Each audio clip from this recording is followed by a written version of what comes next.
Hello everybody, welcome back to another video with Lim Reviews. Now in today's video, we're going to be exploring what actually contributes to making the best camera experience. Now the reason why I'm pushing out this video here is because these days, we're faced with so many different kind of smartphone launches with different kinds of camera setups, but what really actually gives you the best camera experience? So for me, honestly speaking, it's really not about the number of megapixels, it's not about the brand of the phone, it's not about how expensive that phone is, and definitely it's not about the number of sensors that you have on the back of your phone.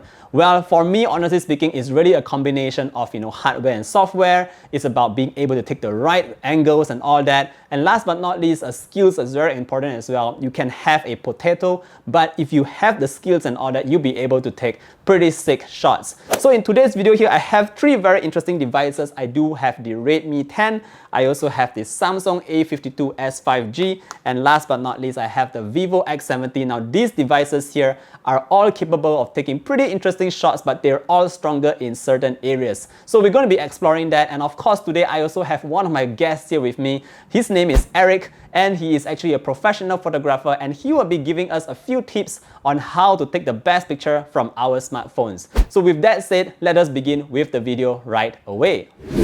Alright, so first up, let me introduce to you the first device that we're going to be talking about, and for that, we're going to talk about the Samsung A52s 5G. Now, bear in mind that this device is going for RM1899. It is a mid-range-ish kind of device, but after doing some exploring, I realized that this phone here is actually very good for taking photos of landscapes as well as sceneries. It's just a very good camera sensor that we have at the back here. But before we talk about the kind of photos that this device managed to take, let me hand it over to our pro photographer Eric to give us a few tips on how we can actually get the best landscape or scenery kind of photo. Over to you, Eric.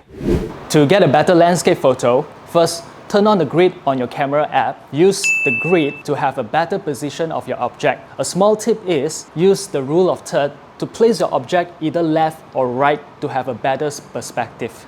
Alright, so now done with the pro tip, I actually followed his advice here and went out to take a couple of shots with the Samsung A52s 5G. In fact, I went all the way up to the forest there, tried to take a couple of photos, and I realized that this phone here is actually really capable of taking very good kind of landscapes as well as sceneries. All I need to do is position the picture correctly, and then I was able to get a very sick shot taken by the Samsung A52s 5G. So again, this is a mid-range device, but if you have the right skills and if you go with the right angles, you can actually take some really solid shots with the Samsung A52s 5G right here.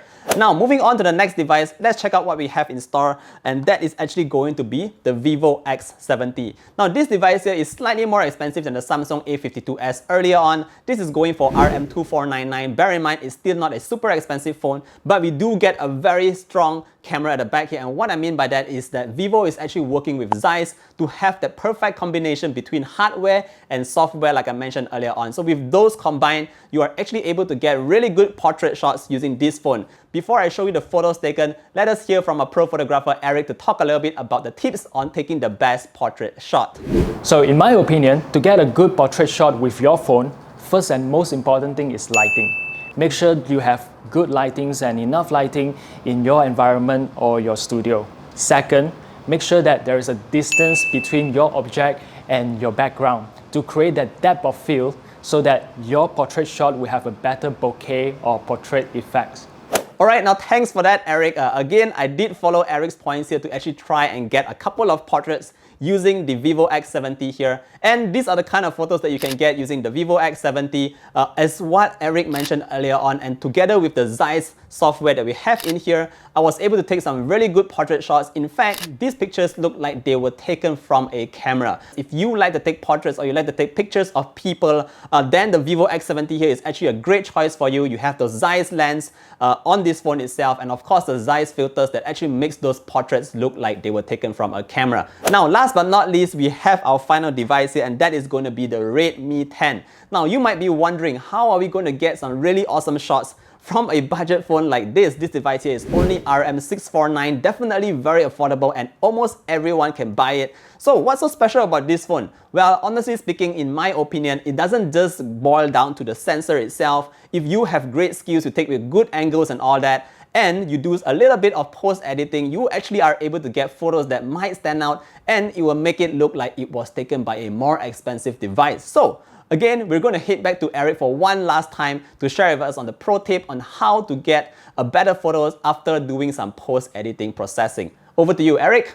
In case you're not happy with the photos that you have taken earlier, don't worry. You can always rely on apps like Snapseed, Lightroom, and many more. In Lightroom, you can always choose from the preset, or you can manually adjust from the brightness, contrast, saturation until you get your perfect shot. Thank you, Eric. Again, yes, those are a couple of points that you can actually try out. So yes, I took the Redmi 10 here and I actually took a couple of photos. In these photos here, I actually did a little bit of post-editing here. I just tweak a little bit of the saturations, adjust a little bit of the exposure. It's really about trying to find that sweet spot, balancing here and there to get the final shot. And of course, if you do use Lightroom, there are a couple of presets already in the app that you can leverage on to get a better photo from your smartphones. Now, done with this camera experience kind of thing, at the end of the day, I must conclude that again, getting the best shot here is really not about, like I mentioned earlier on, not about the price of the phone, it's not about the number of sensors, the megapixel count and all that, but really it's a combination of a couple of things. So for instance, you need to get the best hardware and software.